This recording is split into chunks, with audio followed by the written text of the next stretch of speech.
What's up, y'all? I'm back with another video. This is 20 boxers who died live in a boxing ring. Fuck. That's some messed up shit right there. Dying in a boxing ring, dying at work.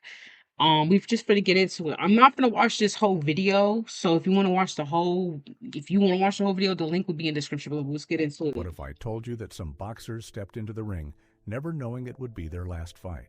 See, that's scary. From Patrick Day's tragic brain injury in 2019 to Brad Roan collapsing mid-fight due to cardiac arrest, here are 20 boxers who died live in the I boxing mean, you ring. getting hit. You getting hit in your First, head. Patrick Day. Like, that's a Patrick lot. Day was not only a boxer, but Very also one of his physical. generation's most committed boxers. He was born in Freeport, New York, 1992, and began boxing as a teenager. Early on, he demonstrated great promise, becoming a New York Golden Gloves champion. He was even chosen as an alternate for the 2012 U.S. Olympic team. When he decided to go professional, he gained a reputation as a clever, intelligent fighter who never shirked a fight. On October 12, 2019, Day entered the ring for a bout against Charles Conwell. It was to be another move up in his career, another challenge to his ability. The bout was close, but by the later rounds, Conwell began landing more powerful punches. In the 10th round, Speed it up a little Conwell bit. landed a strong combination that knocked Day to the canvas. He did not rise. Medical personnel rushed into Damn. the ring. Day was unconscious. He was rushed to the hospital, where Oh my physicians found God. that he had a traumatic brain injury.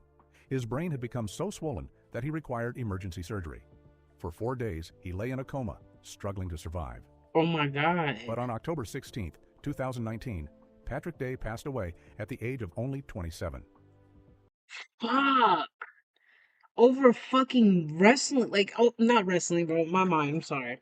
Over fucking boxing. But shit, I've heard. Hey, I watch the dark side of the ring and shit. That's some wrestling shit. Niggas. There's episodes of niggas dying from that shit too. But this is fucked up, bro. He got hit, dropped, and then been fucked ever since Charles because of. Conwell, his foe, was gravely upset. He wrote a note to Day's family afterwards, stating that he never Let meant me to see. hurt I gotta anybody in smoke, the bro. ring. Fighters know I there had are to smoke risks, to yet violence, bro. nobody I had to smoke anticipates to witnessing violence their because this opponent is die. fucked up. Second, Maxim Dadashev. Maxim Dadashev was one of those boxers whose life was ended too soon in the most unfortunate manner. Born in Russia in 1990, he had an impressive amateur background before going professional. He fought with an aggressive style and displayed unbelievable stamina. Most people felt that he was destined to be a world champion. On July 19, 2019, he battled Subriel Matias in a highly touted fight. The bout was vicious. Both fighters traded brutal punches, but Matias took over gradually. Dadashev continued to pressure, not willing to quit, but the toll was mounting. By the 11th round, his trainer, Buddy McGirt, had had enough. He made the tough call to end the fight. He knew Dadashev was in trouble, even if the fighter himself did not. Dadashev exited the ring with assistance, but he didn't get far. Walking backstage, he fell. He was taken to the hospital, where doctors found that he had experienced extreme swelling of the brain. Like Ooh. Patrick Day, he required emergency surgery. For 4 days, he struggled to remain alive. Damn. But on July the 23rd, 2019, at the age of 28, Maxim Dadashev passed away. At His trainer 28 was is the other heartbroken. dude. McGirt went on later to say that he ended the fight to save his fighter, but it was not enough. Dadashev had suffered too much damage. His passing was another reminder That's so sad. The same age, and they both died over some head shit. of how brutal boxing can be. He was a gritty, Very. skilled boxer with so much potential, but in one evening, it all disappeared. Watch this. I'm Shit breathing is right so into my fucked. glasses. Still clear. My face is actually warm, and I can breathe. These vents stop that weird. Tercero, Hugo Alfredo Santillan. Hugo Alfredo Santillan was a promising Argentine boxer. He was born into a fighting family, worked hard in training, and hoped to make a name for himself in the sport. He boxed in the lightweight and super lightweight classes, demonstrating potential with his toughness and determination. On July 20th, 2019, Santillan went up against Eduardo Javier Abreu in the battle that would transform his life. The contest was 10 rounds long, and as the final bell sounded, he remained there, expecting the outcome. But it wasn't right. His body trembled and his breathing was heavy. He lay motionless moments after the judges rendered their decision. Medical personnel ran to him, and he was rushed to the hospital immediately. Mhm. Physicians discovered that he had experienced extreme brain swelling from the punches he See? received during the fight. He was Brain operated on swelling. immediately, but the extent of the damage was too serious.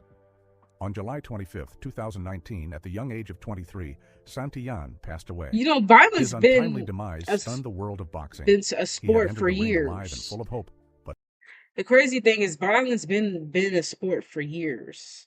Since a century of times. It's been something we all wanted to watch. We always want to see somebody get their ass beat. That's always been a thing. We always want to see somebody get their ass beat. he never exited. Say, Kim Diogu. Kim Dooku was a gritty and aggressive South Korean fighter. He was born into poverty, fighting for fame, but also to provide for his family.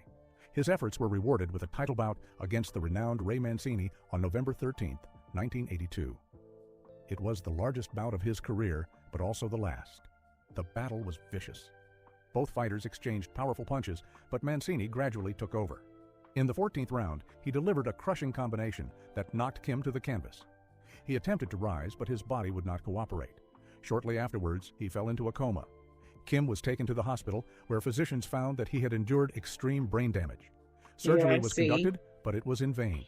Kim Dooku passed away on November 17, 1982. His passing away stunned the world of boxing. Fans, fighters, and officials were appalled. Consequently, significant rule reforms were implemented in boxing. The number of rounds in title fights was lowered from 15 to 12 to enhance fighter safety. Kim's senseless demise became one of the most iconic moments in the history of boxing. That's so sad. Fente Benny Paré. These people are dying young. Benny Kid. Parrott was a I Cuban think I seen brawler that with an iron clip. chin and an aggressive fighting style. He was a welterweight champion, a fighter who never retreated from a battle. His feud with Emil Griffith was one of the greatest in boxing history, but it concluded in the worst possible manner. On March 24, 1962, Griffith and Parrott fought for the Damn. third time. Their earlier Look at battles all had them been brutal, but headshots. this one became a nightmare. Parrott was notorious for insulting his opponents, and before this bout, he had personally insulted Griffith. When the bell sounded, both men came out swinging. The bout was a close one, but in the 12th round, Griffith launched a vicious assault. He threw dozens of unanswered punches, pinning Parrott against the ropes. The referee was too slow to stop the bout. Parrott fell to the canvas, unconscious. He was rushed to the hospital, but he had experienced catastrophic brain damage. He remained in a coma for 10 days, unable to wake up. On April 3, 1962, Benny Parrott passed away. Some people blamed the referee for not halting the fight earlier. Others criticized the sport itself. Parrott was a fantastic fighter, but boxing took his life in the end. But like I'm saying, yeah, it's sad as fuck, but we can blame the sport, but like I was just saying, this shit been they used to kill over back then, they used to be gladiators, my nigga. They used to violence been a sport. Violence been we've been wanting to see a nigga get their ass beat. It's sad as fuck. But I seen this clip and he said like the 60s or something like that. That makes sense. That's why I seen it. It's notorious in there. That's why. And it's all filmed. Just all filmed.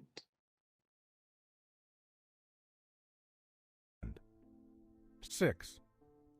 Davey Moore. Davey Moore was an American boxer who was famous for his speed, power, and punching ability. He was a world featherweight champion and one of the toughest fighters. I'm glad he's showing more of these like older clips now because I feel like those are when the regulations for boxing wasn't as strong as now. I feel like boxers are a little bit more protected now. But granted, a headshot is a fucking headshot. There's not, come on now, let's be so fucking, there's only so much you could do with a headshot. There's only so much protection you can do with that if you're gonna hit for real. Boxing gloves or not, it doesn't matter. Headshot is a headshot. You're moving the brain constantly and you're hitting hard. But I know back then it was a lot different and a lot less regulation. Of his generation. But on March 21, 1963, his life and These career 60s. ended in tragedy. Damn. That evening, Moore retained his title against Cuban brawler Sugar Ramos. The bout was furious, with both men exchanging heavy blows. But in the 10th round, Ramos connected with a heavy combination that dropped Moore into the ropes. His head jerked back violently, but he was able to rise and complete the fight. Moore remained on his feet when the last bell sounded, but there was something amiss. He walked to his dressing room and then collapsed out of the blue. He was Damn. taken to the hospital, where doctors discovered he had a brainstem injury. The damage was irreparable. For the Brainstem. following 2 days, Moore was unconscious. Then, on March 23, 1963, at the age of only 29, he passed away. His passing shocked. I had to step away for like 5 seconds, but let me go back for like a couple seconds. For the following 2 days, Moore was unconscious. Then, on March 23, 1963, at the age of only 29, he passed away. D His passing 29, shocked the other boxing one was world. 27. Though he wasn't knocked out during the fight, the Young. effects of that last blow and years of punishment in the ring had finally caught up with him. His demise created controversy regarding boxing safety. Some even called for boxing to be outlawed, but it did not Damn. end. 7. Let your pet rediscover the joy of play. This intelligent, automatically rolling pet ball. Johnny Owen. Johnny Owen was a Welsh-British boxer who possessed an incredible amount of endurance and unbreakable willpower. Fans had christened him the Merthyr Matchstick due to his slenderness, but in the ring, he was one of the toughest of them all. Owen Seems familiar to me as well. Was he the motherfucker that got cheated where the dude put I couldn't waste that shit. I couldn't waste that hit. But the dude put like metal in his gloves and shit. He cheated. And he was fighting him and beating him in with basically metal gloves. brawled his way through the rankings, finally getting a title shot at WBC bantamweight champion Lupe Pintor on September 19, 1980. It was his largest bout to date, but nobody had any idea that it would be his final bout. The battle began with Owen outboxing Pintor using his speed and agility. But as the rounds progressed, Pintor's power began to tell. In the 12th round, Pintor sent a Damn. crushing right hand that knocked Owen Damn. onto the canvas. Owen never came around. He was rushed to hospital, where the doctors discovered that he had a severe brain injury. He Oof. spent 7 weeks in a coma, but his There's a body could theme. not recover. Johnny Owen passed away on November 4th, 1980, at the age Damn. of 24. His passing shocked his hometown in Wales. Owen was not only a boxer, he was a local hero, an unassuming and diligent fighter who left everything on the line in the ring. Actensta Randy Carver. Randy Carver was a talented That's that guy. Maybe it's probably not because I feel like you would go into that story if he was cheated. So RP to him, but the RP to guy that I'm thinking of. But yeah, there was a guy that he got cheated. A dude put fucking shit in his gloves and he beat on him, and I think he also passed away. American boxer who boxed with heart and determination. He was born in Kansas City and dreamed of being a world champion. With his unbeaten record and good work ethic, most thought he had a bright future in boxing. Carver entered the ring on September 12, 1999, to face Kabari Salem. It was meant to be another move toward more prominent fights, but that evening disaster struck. The battle was tough, with both men trading punches. But as the rounds progressed, Carver began to take more of a beating. In the 10th round, he just fell over in the ring. He had been punched too many times, and his brain was no longer able to cope with the damage. Carver was Damn. taken to the hospital, where physicians discovered that he had experienced extreme brain swelling. He was put into a coma, Dang. but his wounds were too extreme. Only 2 days later, on September 14, 1999, Randy Carver passed away at the age of 24. 9. Dang. It's Bathavian, like Scotland. Bathavian, Scotland was a hard-nosed and gritty boxer. this who year, always left 2026, everything he I'll had be in the 20 ring. fucking He 4. was not the best-known fighter, but everyone who saw him was aware that he possessed a fighter's heart. His dream was to become a name in the sport he cherished, and on June 26, 2001, he was given a chance to demonstrate himself on a national level. That evening, Scotland was matched against George Kala Jones in a light heavyweight bout. It was a tough battle, but Jones gained the upper hand gradually. During the 10th round, Scotland was struck by a combination of punches that put him on the canvas. He never rose from it. Scotland was taken to the hospital, where doctors found that he had experienced a critical brain injury. He was in a coma for 6 days, struggling to survive. But on July 1st, 2001, at the age of 26, Bathavian, Scotland passed away. Desity. Shit. Rimsky-Simakov. Roman Simakov was one of Russia's up-and-coming There's a boxing fucking stars. theme. He had the punch, the finesse, and a bright future lying ahead of him. Few expected anything else than for him to become the top fighter in his weight division. But everything went wrong for Simakov on the night of December 5th, 2011.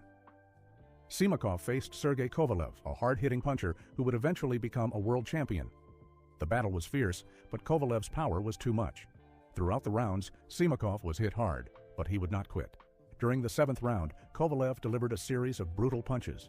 Simakov fell to the ring and lost consciousness. He was Oof. rushed to the hospital, where doctors found him suffering from severe swelling of the brain. Simakov Wow. spent 3 days in a coma. The doctors did all they could, but his wounds were too serious. Roman Simakov passed away on December 8, 2011, at the age of 27. His passing sent shockwaves in the boxing world. Kovalev, the man who battled him that evening, was greatly troubled by what occurred.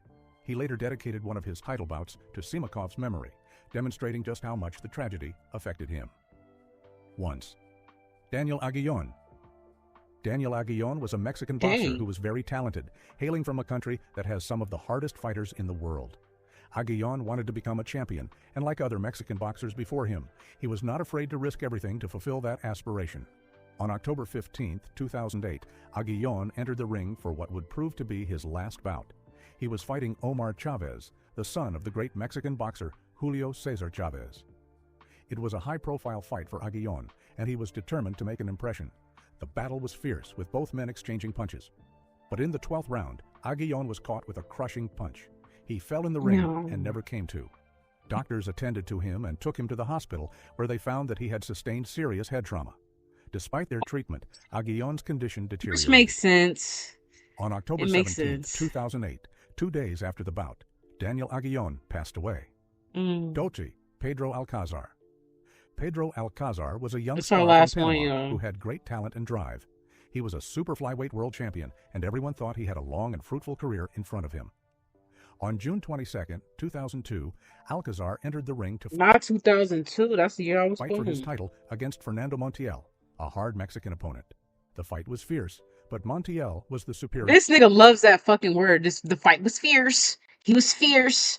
It was fierce. fighter. During round 6, he unleashed a chain of savage blows that caused the referee to put an end to the fight. Alcazar lost the title, but he was healthy after the battle. He passed his post-fight examination and carried out his evening plans as usual. But the following What day, happened? something went awry. When preparing to depart Las Vegas, Alcazar collapsed unexpectedly. He was taken to the hospital, where doctors found that he had severe brain trauma from the altercation. No matter what they did, he couldn't be saved. There needs to be like a mandatory like brain thing. Like after each fight, even if the fight goes well, there needs to be mandatory brain scans that's just for the job. You know how people have piss stuff? I know brain scans cost way much more money. I get it, but y'all need to invest. If you have people fighting and shit, putting their body out on the line, then you need to invest in brain scans for their asses. Like on your dime, not their dime.